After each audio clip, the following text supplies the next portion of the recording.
एक बार की बात है, हरी भरी घाटियों के बीच बसे एक छोटे से कस्बे में दो प्रेमी रहते थी। उनके नाम आरव और दिया थे।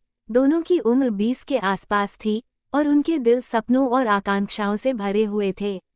आरव एक महत्वाकांक्षी लेखक था जो अपना रात दिन शब्दों और कल्पना की दुनिया में खोया हुआ बिताता था। उसे कहानी कहने का शौक था और वह साहित्य की दुनिया में अपना नाम बनाने के लिए दृढ़ था। दूसरी ओर दिया एक कला प्रेमी थी जिसे पेंटिंग और स्केचिंग का शौक था। उसे अपनी कलाकृति में सुकून मिलता था। वो रंगों की जीवंत दुनिया के माध्यम से अपनी गहरी भावनाओं को व्यक्त करती थी। एक भरी दोपहर, जैसा कि उनकी किस्मत में था, आरव और दिया एक स्थानीय कला मेले में एक दूसरे से टकरा गए। ऐसा लगा जैसे समय रुक गया हो जब उनकी आंखें मिली और उन दोनों को एक ऐसा अवर्णनीय संबंध महसूस हुआ जो शब्दों से परे था। उन्होंने मुस्कुराहट का आदान प्रदान किया और अलग होने से पहले अपना परिचय दिया। दोनों ही अपने साथ उस जादुई मुलाकात की याद लेकर गए। दिन सप्ताह में बदल गए और सप्ताह महीनों में। आरव अपने दिमाग से दिया के विचार को नहीं निकाल पाया।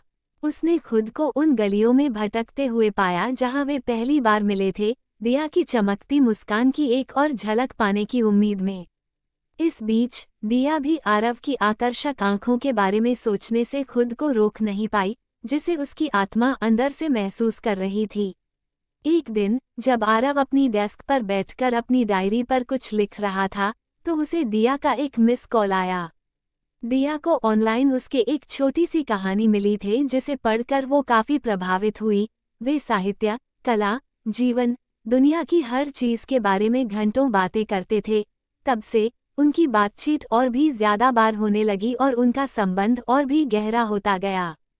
जैसे जैसे उनका रिश्ता हर गुजरते दिन के साथ मजबूत होता गया, उन्हें एहसास हुआ कि उन्हें कुछ वाकई खास मिल गया है, प्यार।